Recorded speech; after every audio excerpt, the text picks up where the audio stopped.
specific artistic influences or artists that have helped shape your likes, your passions that have inspired you? Well, I mean, obviously I like some artists better than others. For making figures, though, the style which I regard as the base sort of style that you want in figures is what I would call heroic realism. And that's realistic to a certain degree, but tending toward a kind of exuberant realism. I might even have a book on romantic sculpture here that although you wouldn't do any good because you couldn't put it on the video, but it's essentially late 19th century, right before Rodin came in and started to make it impressionistic. There were a lot of really good sculptors around who were doing what I'd call heroic realism, and that I think that works ideally for figures, although for a specific line of figures, what I would do is try and match the perception or spirit of the time. For instance, if I was doing Napoleonics, I would try and make them look like a cross between Napoleonic uniform prints, you know, with all these perfect little soldiers, you know, like kind that were painted at the time or just after in France and such of all the different Napoleonic uniforms.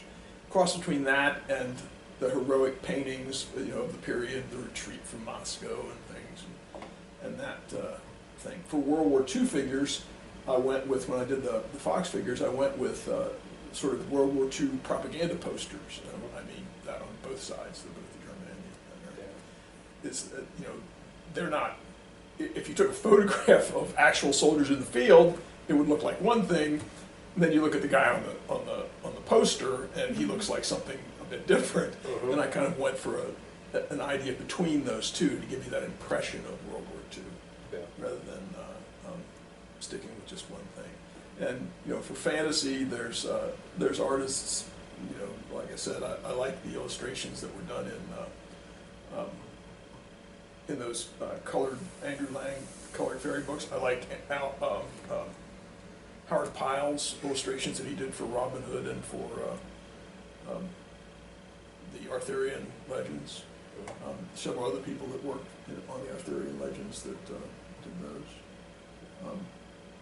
That's not necessarily, I think that's the art most usefully applied to miniatures. It's not necessarily my favorite kind of art, but it's the most useful one to take inspiration from for figures. Gotcha. Was there anyone you used for your understanding of human anatomy? Oh, I did my own research on that, because you get the stupidest things out of art books, instruction books. Like I've got art, I bought one whenever one looked like it was half decent, and I could give you 5 different people's takes on what human proportions should be.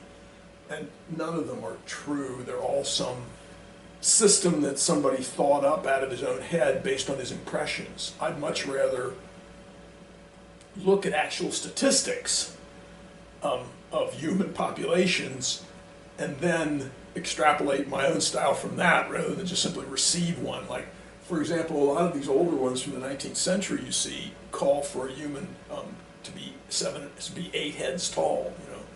That's fashion model proportion. You short of a professional basketball player, you never see anybody who's 8 heads tall, unless, you know, or a pinhead, one or the other, somebody with an abnormally small head, or somebody with, you know, a professional basketball player, depending on whether they're regular height or very, very tall. Like I said, you can there are plenty of statistics online that will tell you that the exact height of somebody's head versus the rest of their body.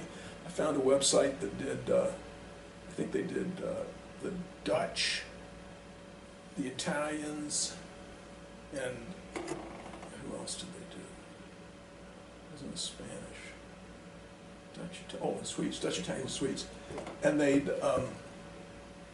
actually measured, you know, young men and their proportions, their length of their legs, length of their arms, size of their head, height overall, and you can work the proportions, correct proportions out from that for yourself.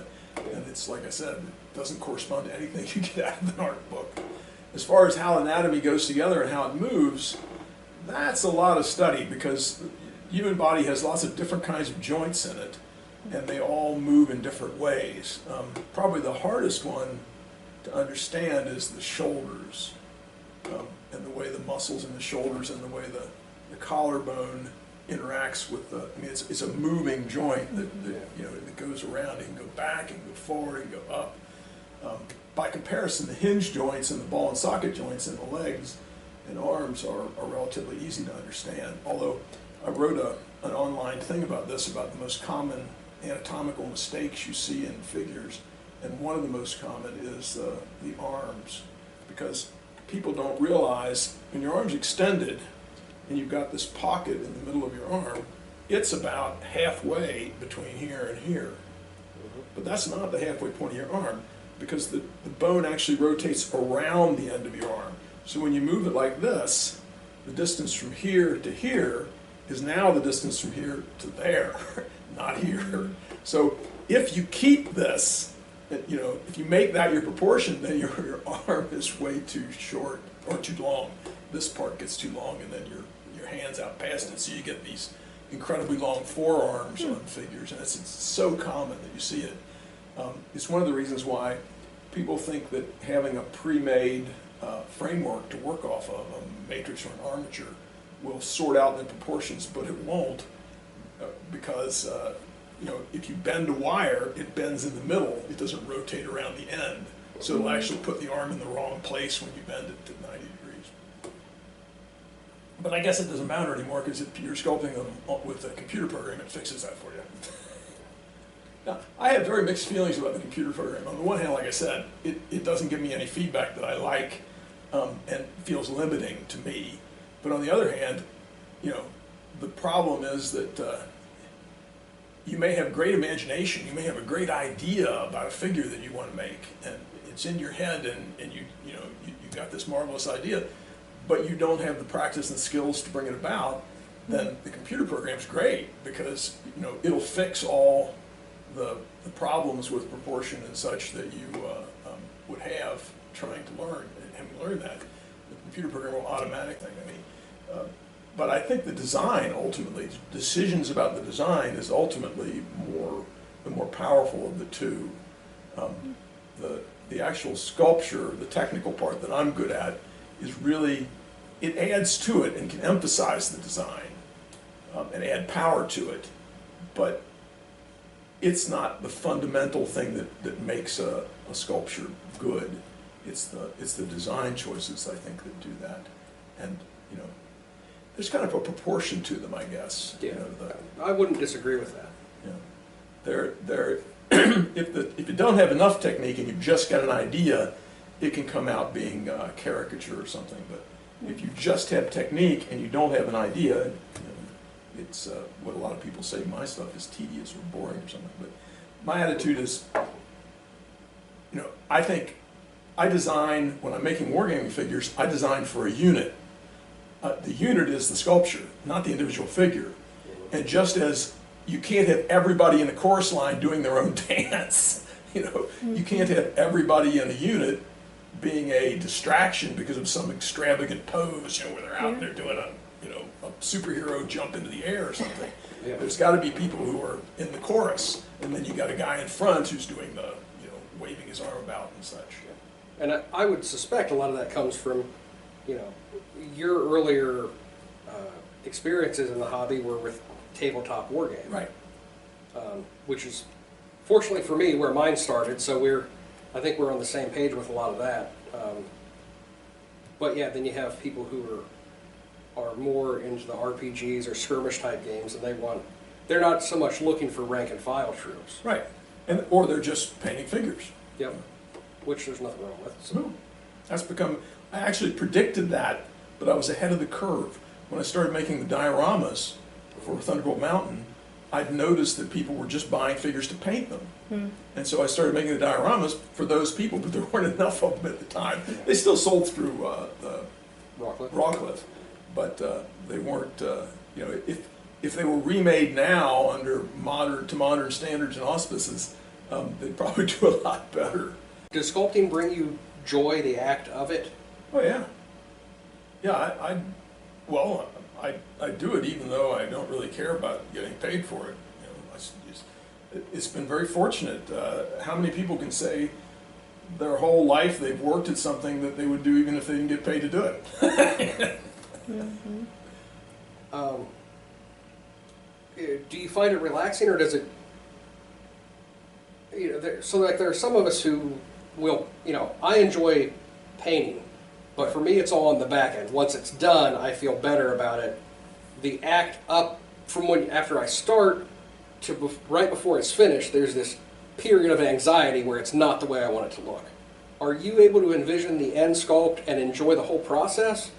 Or Yeah, I do enjoy you get the payoff? The only time I don't enjoy sculpting is when I'm having to sculpt something I don't particularly want to do, or when there's a possibility that what I'm sculpting is not going to be what the person contracting it wanted because they weren't sure what they wanted in the first place. You get that quite a lot. People who will contract you to do something, but they don't have it clear in their head what they want, and nothing you can do is going to match this vague idea they have in their head. So I learned that early on, and I now tell people when they contract, people that I don't know, people that I know I've already said this to, or they understand it. But if somebody comes to me with a contract for a contract and I don't know them, I say, okay, you give me the most precise instructions you possibly can, and I'll make the thing according to those precise instructions. And if you can show me that I've failed to make them according to your instructions, I will fix it so that it meets the instructions. But if you object to this figure for reasons that had nothing, that were outside the instructions, then you have to pay for it anyway. And you have to pay me extra to fix it to fit the instructions you did not give me. Yeah. Is there anything you particularly like to sculpt? Well, as I'm always advising my children, if you find something that you're good at, you will like it eventually. You might, you know, people make a mistake, I think, in thinking, oh, I want to do something I like to do, even if they aren't very good at it, because that's just going to end up being frustrating. Yeah. So you're better off finding what you're good at, practicing it, and when you get to be really good at it and you get recognition for being good at it, then you'll find that you like it. And so I like sculpting generally. Just I like doing something different each time. You know, something. That's why one of the reasons I do these garden statues is because, you know, it's something different, something larger scale, where I can, you know, use new materials and techniques and ideas. I was kind of inspired to do them by, I saw an article where they very rarely find ancient bronze statues. Because obviously if you're an invading barbarian, you can melt down a bronze statue and turn it into coins. Whereas you can't melt a marble statue. So they find lots of ancient marble statues, but they don't find so many bronze ones. But they unearthed a shipwreck in the Adriatic Sea where they pulled up these three, I think it was, life-size bronze statues of gods, naturally enough, being delivered to some temple somewhere. What was so neat about them is they had that green, that frog green patina. Wish I could get something that would put that patina on these sculptures I'm making, but the best I can do is a blue-green. They had that frog green patina on them, and but the eyes were done with semi-precious stones. So they had these clear human eyes in this bronze statue, which I thought was such a cool look. I decided I would emulate it, doing some garden statuary with eyes made in resin rather than semi-precious stones. And this.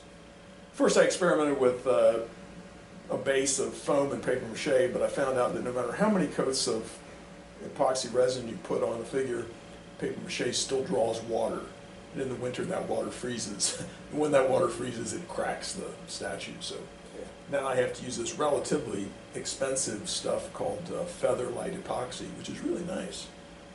But it does cost money. It costs about, in a life-size figure, you'd probably use about $300 worth of it. Is the elf still in pieces? Yeah, because the body was paper mache. So I'm going to have to put that back together again and redo all the parts that were paper mache. Yeah, I remember pulling in the driveway and seeing them split down the middle, and it was like, oh God. The The fountain statue of Totoro is no paper mache in that. There's some paper mache in the toad, the loving frog out front. I think you had to patch him up once. I had to didn't you? patch him up. Well, I had to patch him up because people tried to steal him. But well, they thought it was actually bronze, Yeah. and Oh, they Lord. wanted it for the scrap metal. It's just that's a vote of confidence to my sculpture ability. Yeah. Oh, look at that! That melt down really well. Let's take that. You know, no appreciation for the artistic merit there at all.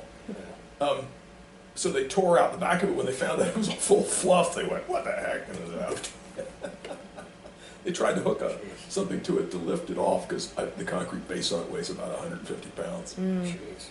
which is precisely why I put the concrete base there. And when they did, they found out it was not metal. So I put a sign up on it now saying, "This is not metal. It has no value as scrap."